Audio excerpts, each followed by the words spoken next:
What's up, people? Coming to you a little late. Had some technical difficulties, but hopefully we get through this. So, we're about 45 minutes away from day 2 of the Sweet 16, and I wanted to come to you real quick in case I get them right. I didn't want you all to say I did it after the fact and don't give me my props.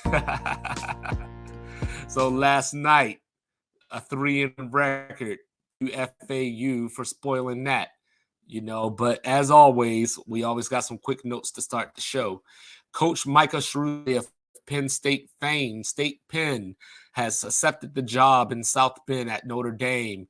Why is that significant? Because Mike Brey stepped down after coaching Notre Dame for what felt like 45 years. So this is going to be their first time with a new head coach in a long time. Micah Shrewsbury, I think, is a great coach that is going to go on to do great things. I don't know if it'll be at Notre Dame. Hopefully they appreciate him, but we'll see. In the meantime, congratulations, Micah Shrewsbury. You might know him from the Butler championship game days under Brad Stevens. He was an assistant on that team. After he left Butler, he went on to Pont. He joined Stevens in the NBA.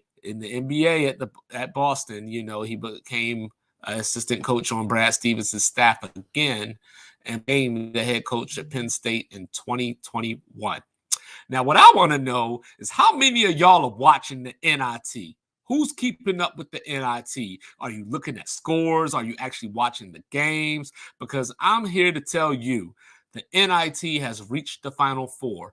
In one matchup, you got the University of Wisconsin from the Big Ten against CUSA's own North Texas Green Eagles, the Mean Green, soon to be in the American Athletic Conference starting next season. In the other matchup in the semifinal, you have the UAB, that's the University of Alabama at Birmingham, a.k.a. Trent Dilfer U. If CUSA on their way to the AAC, playing against Utah Valley State from the WAC. I was talking to some people at work today about it. Of course, they didn't watch the NIT or know anything about it. And they told me, like, hey, you must be stuck in the past. I thought the WAC died in 2008 or something along those lines when Boise went to the Mountain West. And I said, look, man, I need you to get up on these internets, all of the internets, all of them, and see that in about a year or so, the WAC is actually trying to bring schools up to play FBS football. So you are ones out of the loop, my friends. So, and if you were paying attention to March Madness, you heard me talk about Gonzaga going to beat Grand Canyon, where Grand Canyon plays its basketball in the Western Athletic Conference. So, with that being said, the last Big Ten team to win NIT was 10 in 2018. The last mid-major, it just depends on how you define mid-major. Memphis won it in 2021. Want to go back further? George Washington, the Colonials, a.k.a. the River Horses, won it in 2016. If that's still not good enough for you, Tulsa won it in 2001. So that's about as far as I'll go back to that. And as far as your low majors, schools that are too small to probably be considered mid-majors, Princeton won the NIT in 1975. So, K-State survives. How about that? Mr. March Izzo gave K-State everything that his team had, and it just wasn't enough because Marquise Noel with the NCAA record, 19 assists to go along with his 20 breaking the record of Mark Wade of UNLV that has stood for about 36 years. So there you go. We got history again. Marquise Noel, all 5'8" of you. Steph Curry is 6'4", maybe 6'3". Stop taking shots from the logo. You are not him. As good as you are, you're 5'8". I don't want you taking shots from out there. And as you saw, AJ Hoggard got his hand on one of those shots. So stop doing it. Once Michigan State brought the trap, he picked them apart just like he did Kentucky. No look pass here, no look bounce there. Marquise Noel is a basketball player, ladies and gentlemen. He's just 5'8", but I don't know what that's going to mean for him on the next level because they're starting to phase those players out due to the analytics and being exploited on defense. While he is in college, on Sports Reports As Ordered, we are going to appreciate that man. His running mate, Keontae Johnson, with 22 and 6 boards because they are the best duo in that region. That does not mean that Michigan State didn't show up, obviously. Mr. Clutch, not G West. I'm talking about Tyson Walker. He started out 2 for 10, but he hit some big buckets late. And then in overtime, of course, he missed some buckets, but even the clutch missed shots every now and again, but Marquise Noel, his 18th assist, which was the assist that tied the record, was on an alley-oop to Keontae Johnson with about 52 and a half seconds left. And then the assist that broke the record went to Ishmael Musa from the line with about 12 and a half seconds left. That proved to be the game winner, if you will. Of course, Marquise Noel added a layup at the end that didn't really do anything but piss off people that bet Michigan State to cover. So you know how that goes. But this game turned into pinball in the second half. So K-State shot 56% from the field for the game, 42% from three. Michigan State shot 49% from the field, 50% from three. Joey Hauser showed up. AJ Hoggart showed up.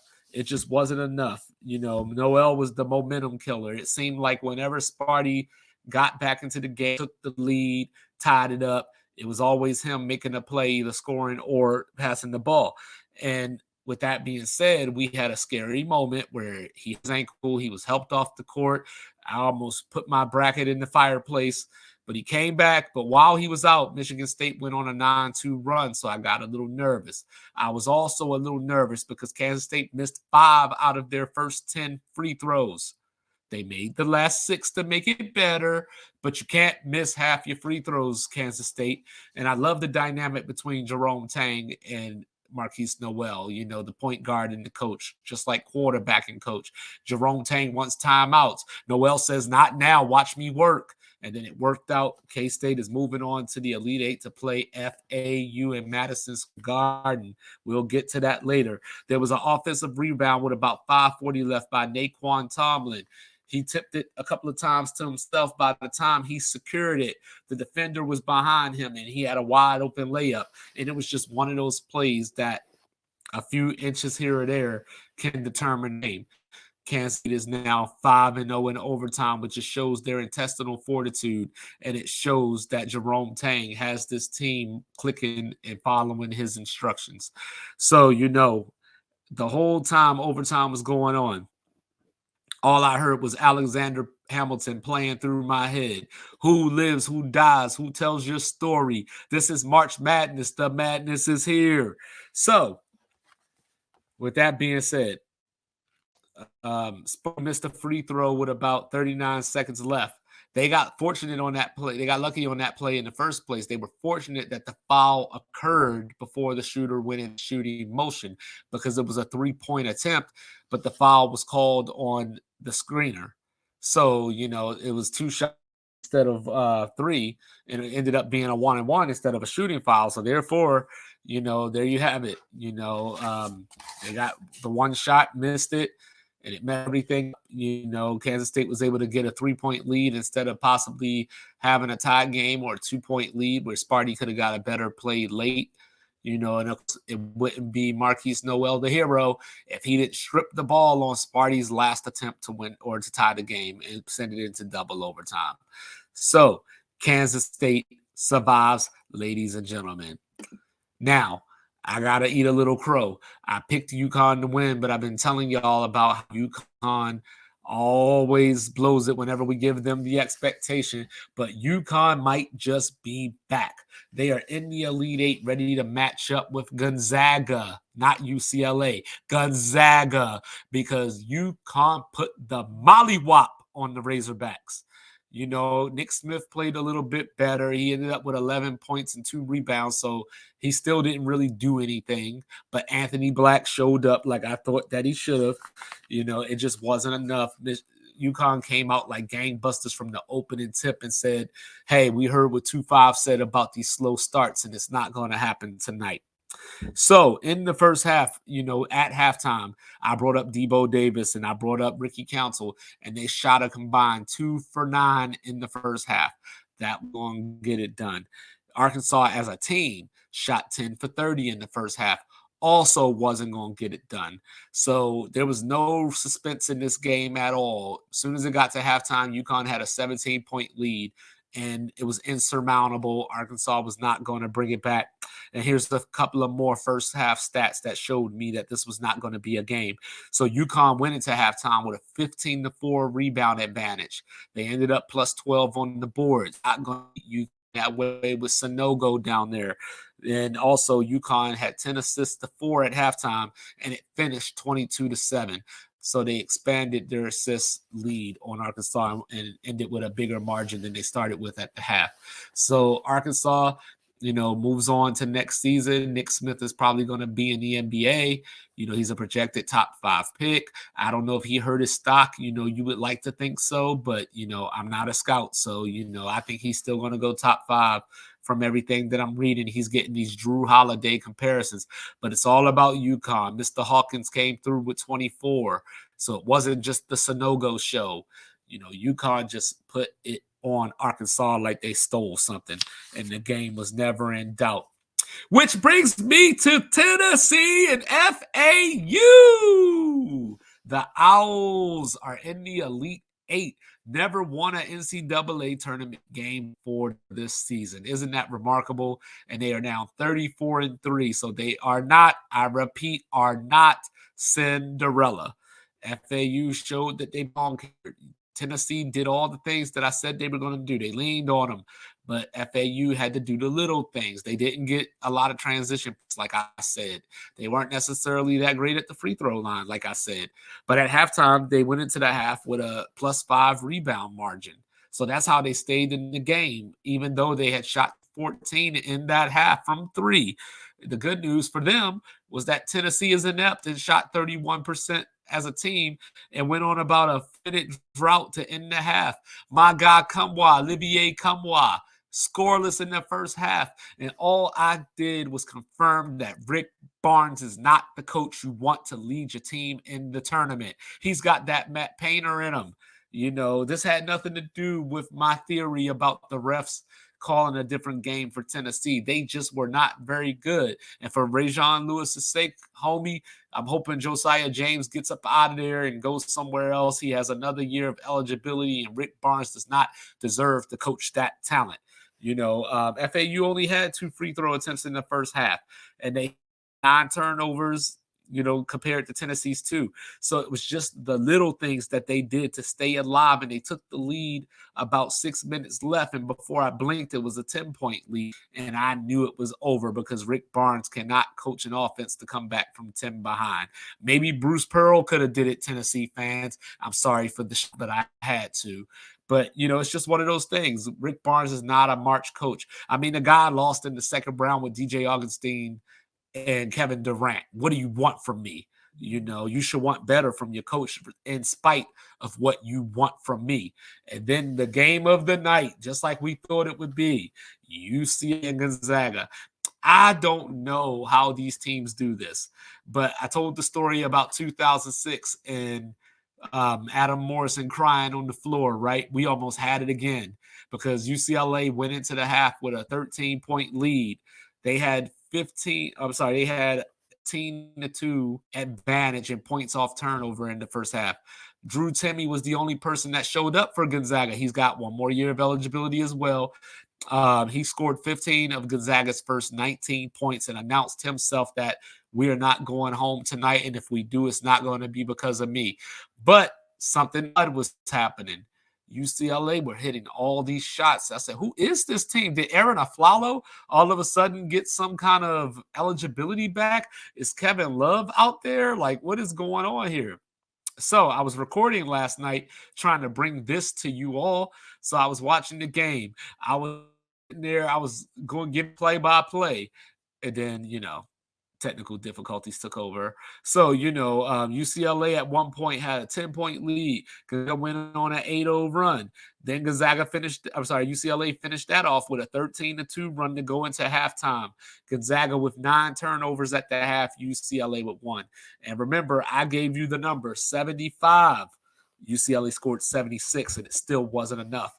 But they tried to come back because Gonzaga came out after the half, and it took them about 8-9 minutes to take the lead, come all the way back from 13 down at the half.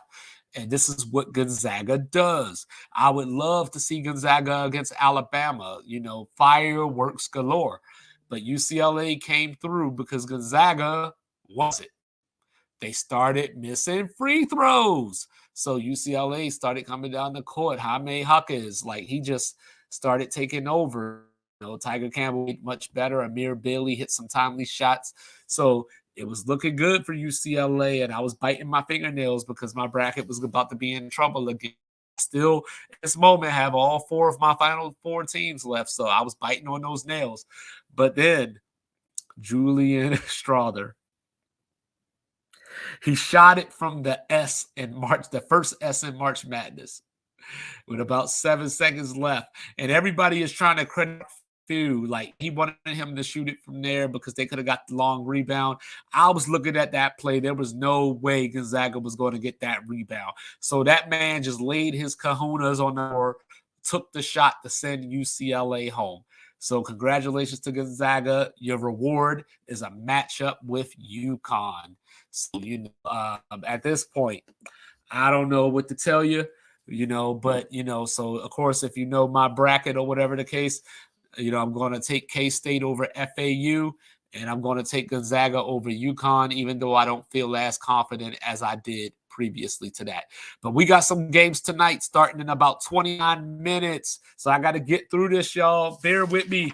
We got Alabama, the overall number 1 seed, and they're in the South region, playing against San Diego State, the Rock Fighters.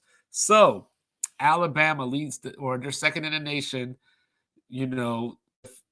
scoring margin as far as how much they beat their opponents by. So the first 10 minutes of this game is going to be interesting. Can San Diego State's defense generate enough pressure, contest enough shots to make Alabama sweat a little bit? Brandon Miller still has not been seen. And I know he scored, I think it was 17 points or 19 points the previous game, but he went 5 of 17, so that ain't going to get it done. San Diego State beat America's sweetheart, who I told you was a pick, Charleston, and then they followed it up with Furman, who I told you were going to beat Virginia to get here. And then you got Alabama with the victories over Corpus Christi and my beloved Maryland Terps. So that's how they got here. How are they going to stay here? Alabama holds their opponents to 28.1% in 3-point attempts. San Diego State just happens to shoot 35%. So imagine my surprise when I saw that Alabama only shoots 33.7% from the 3-point line. So, and San Diego State gives up 28.8. So whoever can hit the 3 is probably going to win this game. Javon Quinterly, I am challenging you. And it's funny because Alabama, this is one of those magic number games. I need San Diego State to get to about 68. This is a factor when you consider that their leading scorer averages 13 points a game. 68, they might have to keep it in the 50s, to be honest with you. But I'm going to say 68 is the magic number. If San Diego State can get to 68, I think they can win this game. I don't think they will win this game. I don't think they do get the 68 points. I think it's going to be something along the lines 75 to 58. So San Diego State does hold their opponents to 63.1 points a game. Bama averages 82.3, which is good for 5th in the nation. And all these stats, by the way, are from NCAA.com. I'm not making this stuff up. But, I just think that Alabama has too much firepower because they can get it from so many places. And they also, are the rebounding team. They get the rebounds. So if they do miss a lot of shots, they're going to be able to get rebounds. San Diego State's bench is going to be a factor because they average 27 points per game. So they need to share the ball. They need to move that ball around, get Alabama out of position, make Alabama chase you around, and hopefully you can find an open guy. That's the strategy. Stay the course. Don't play outside of yourselves because you got here for a reason. So do the things that got you here and try to take and force your will on Alabama. I don't know if it'll be successful, but I'm picking Alabama. Houston and Miami. Miami's got a couple of problems here, folks. So first, props. This is their second consecutive Sweet 16, looking for their second consecutive Elite Eight. Drake had in the first round beaten Miami. They beat Drake in a close game in the first round, but then they disposed of Indiana. They played with them for a half, let Indiana back into the game, and then they destroyed them all over again. Shout out to Isaiah Wong with the big shots. But Miami, they don't force a lot of turnovers, which I think they have to do, and they give up more points per 100 possessions than anybody left in this tournament. And that's courtesy of Luke Lindholm of Syracuse.com. So not only do they not force a lot of turnovers, they give up a lot of points. That is a recipe for failure, especially when you're playing against a team like Houston, who doesn't even have a reputation for scoring. But I will tell you what Houston did do. They beat Northern Kentucky in the first round, and they beat Auburn in a de facto road game in Birmingham, Alabama. And how did they do that? They were down by 12 and they won by 17. How does that work? So Houston 30-3 on the season, coming into tonight with the same record that FAU had. And I tried to find a commonality between their losses. So they lost to Temple by 1 point. They lost to Alabama by 6 points. They lost to Memphis by 10 points. The key was the guards having off games. So 2 of the 3 guards, either Clark, Sasser, or Shed, were off together. 2 out of the 3 had bad games in all 3 of those games. So that's Miami's key here, but they're not good enough defensively to cause that to happen. But Texas may be. Xavier may be in the next round, but not Houston. This is how good Houston's defense is. They're 2-2 when they allow 70 points. So that's 4 games all year out of 36, 1/9 of their games for those fractions and those statisticians out there that they gave up 70 points. But if they foul Miami, they could find themselves in trouble because Miami shoots 77.6 from the free throw line as a team. So Houston, 7th in the nation in offensive rebounds. I talked about the rebounding, just under 13 offensive rebounds per game. So Norchan Ormir, this is on you. You and your front court buddies, I need you to step up and keep Houston off the boards if you want to make this a game. So Houston by 7 is my pick. We'll see what happens. Then I wanted to call FAU America's Sweetheart, but probably going off of the demographics of America, I'm going to call Princeton America's Sweetheart. So 15-seeded Princeton with victories over Arizona and Mizzou to get to this point. This is the 3rd straight year that we have a 5th seed in the Sweet 16. Oral Roberts did it first in 2021. And then New Jersey, stand up, you're in the building. St. Peter's did it last year. And I told you, everybody wants New York back. Everybody wants St. John's. Hofstra looked good in the NIT. Everybody wants New York. Where's Syracuse? Jersey got some good basketball people, and they played Creighton, who's the 6th seed, who I had in the Elite Eight in my bracket, playing against Alabama for a right to the Final Four. And I think that holds true. I think Princeton just can't stop Creighton because same like Miami, they don't force a lot of turnovers, but how does Princeton win this game? They hit some shots. These 2 games that they've played in this tournament is a tale of the shot. In Arizona, the winner against Arizona, Princeton shot 4 for 25 from 3, but they out-rebounded Arizona, surprisingly. And then against Mizzou, they shot a little bit better, 12 for 33, still not necessarily stellar, but better. That's 36 points from 3 right there. And they out-rebounded Missouri by 13. So they got to get on these boards. The problem is Creighton doesn't miss very much. So this game is literally just going to come down because I expect Creighton to be consistent. I expect Creighton to come out and score. But Princeton's just going to have to match them. Can they do that? I don't think so. I got Creighton by 11. Princeton is a 15 seed. So therefore, you're going to be a 15 seed. They don't get this far normally. Like I said, this is the 3rd straight year, though, so that could be changing. We'll see what happens. But, Creighton doesn't foul very much, and they don't turn over the ball very much. So Princeton's going to have to do something that they don't typically do, which is force a lot of turnovers. But you know what? Even if Princeton does go home, they are here, and that matters, counts for something, and I'm not going to shame you all if you lose this game. If Princeton wins this game, I'm trying to tell you right now, if we get Princeton against Alabama, man, that's going to be a matchup. And, what's even funnier is if San Diego State somehow beats Alabama, can you imagine Creighton and San Diego State? Princeton and San Diego State. That's going to be like the Nets and the Spurs in the finals. You talk about a ratings killer. I'm sorry, but that's what it's going to be. And then we have one more game tonight. We're about 21 minutes away, so I'm trying to get this out to you. So we got Xavier and Texas. I don't know what was going on down in Greensboro. I read a couple of articles that was trying to explain all this. They were talking about the balls bounced too much, even though they were getting stuck, which tells me the balls weren't bouncing too much. But, everybody shot subpar down there, including Xavier, who shot 67.8 from the free throw line, which is even worse than the paltry percentage they shot during the regular season. Texas is going after Xavier, Carr, Tyrese Hunter. I love the backcourt. But Dylan Disu, averaging 22.5 and 10 in this tournament.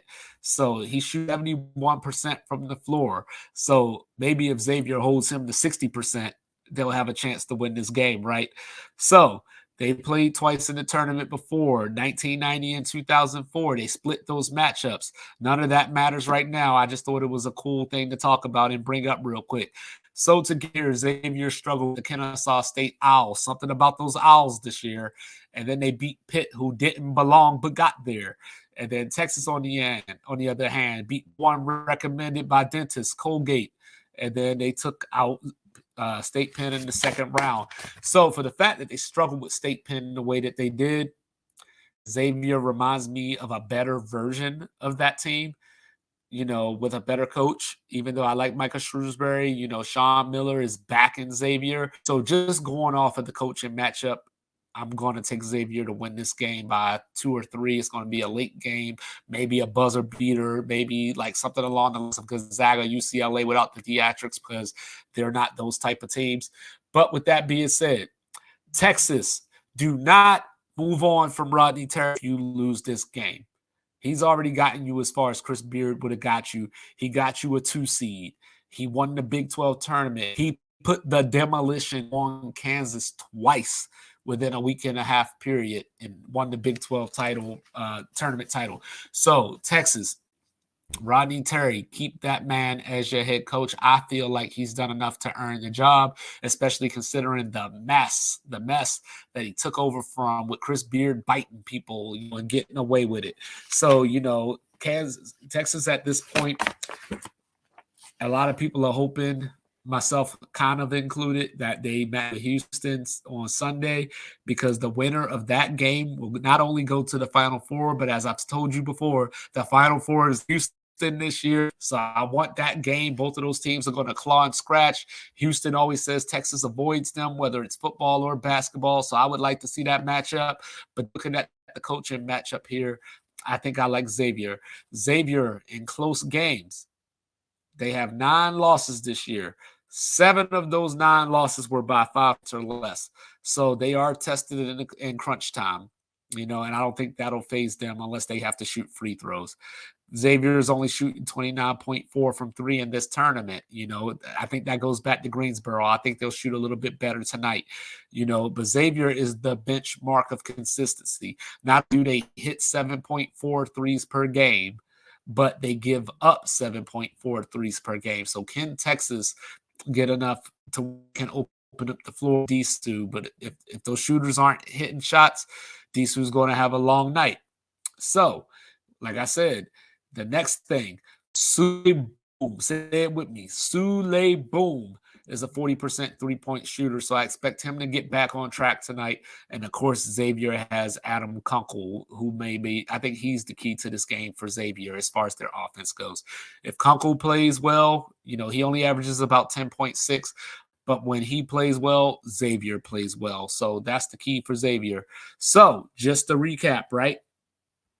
We have Alabama, we have Houston, we have Creighton, and we have Xavier. We went 3-1 last night.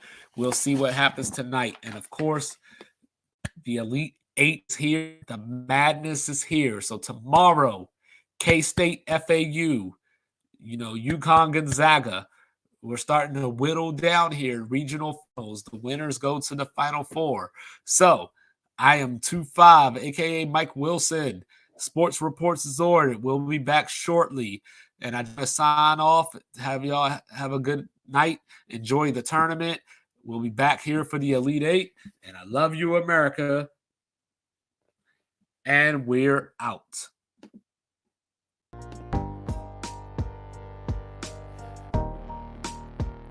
Soon. Peace.